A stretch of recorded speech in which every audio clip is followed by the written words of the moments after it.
first Boy at Play vlog. Today we're just gonna go about my day. I actually have to go to the ThriftCon with my girlfriend, so that should be fun. I don't know if I'll get footage of that, but we're kind of just gonna get ready. Gonna show you the outfit that I'm planning on wearing, and yeah, should be sick. So let's see what happens. Yo, so this is the fit.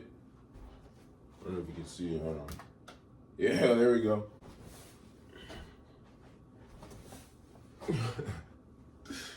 Let me put some chapstick on.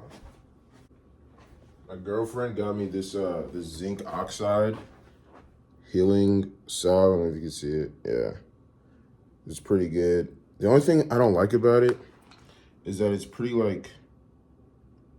it's like grainy. I don't know. Buttery lips, bruh. Yeah. I don't know where she got it. I might ask her today. I don't know.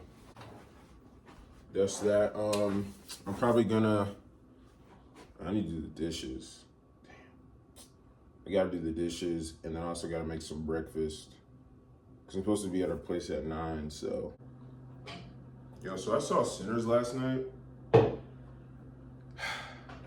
and I like the movie. I think for me, I just think that thematically it doesn't have a strong thematic presence.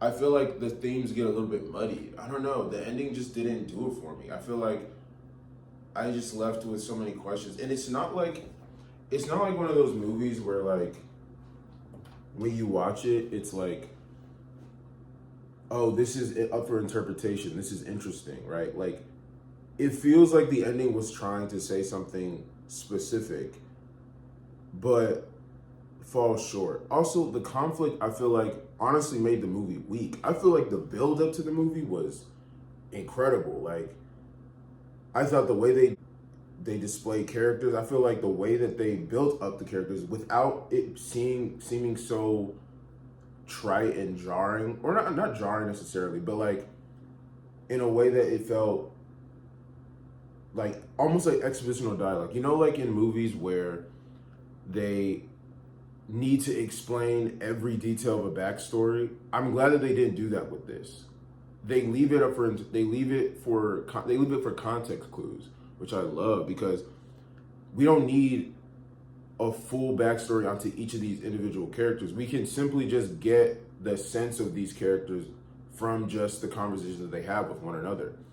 And I just thought that was brilliant. Plus it being so specific to Black spirituality, or at least like the folklore of Black spirituality, was so cool. I thought it was so cool. But like when the vampires start to come, by the way, this is spoilers. I don't know if you guys have seen it or not. I mean, it did just come out, so spoiler alert. Yeah, it just wasn't the vampires that when they came, like I liked what they represented. Don't get me wrong. To me, I like that. But I feel like their reasons for why they were there, I think, weren't strong enough. You know, because it's like in the beginning of the movie, they set it up so that you understand that sometimes the types of music that bring Black people together can sometimes bring in evil, which to me is an allegory to how we as Black people try to create something innovative and interesting and exciting for us specifically, and white people want to take it from us. I get that. But the allegory that was used to represent that was weak, if that makes sense. I don't know. Let me know what you guys think. I don't know.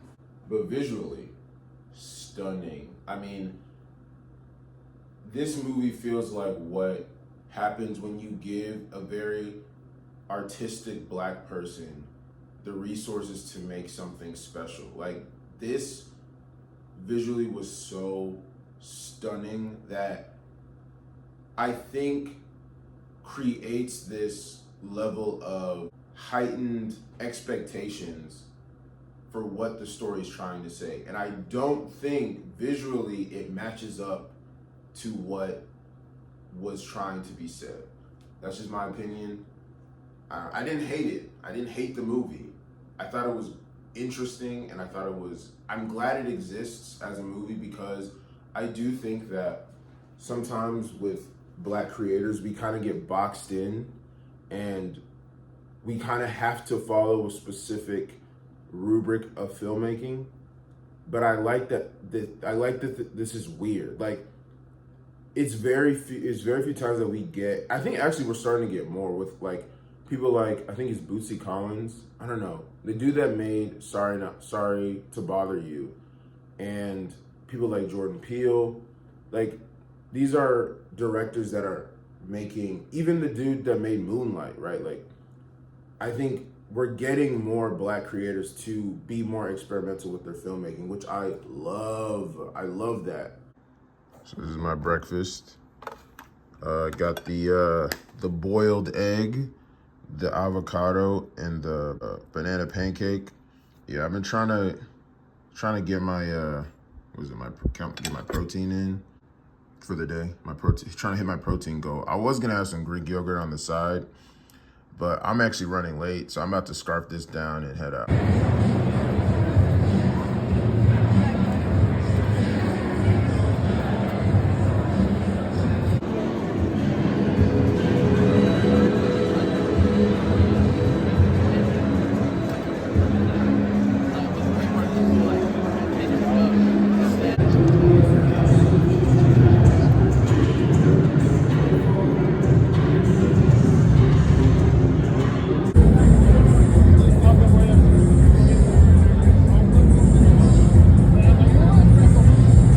So yeah, ThriftCon was cool.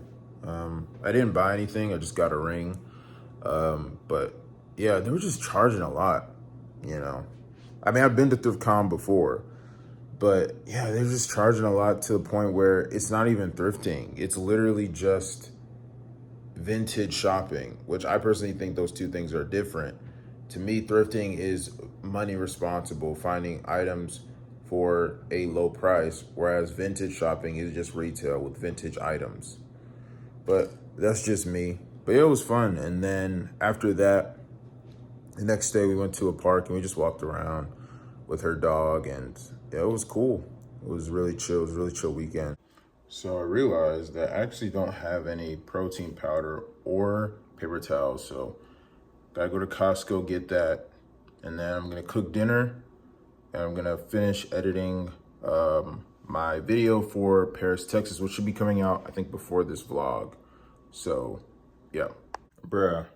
So I went to get some protein powder and I went to get some paper towels. And I was like, shoot, I'm already here. I'm running low on eggs. Let me go get some eggs. I went to Costco and I went to see the eggs and there was no eggs. I was like, what? Restock, please.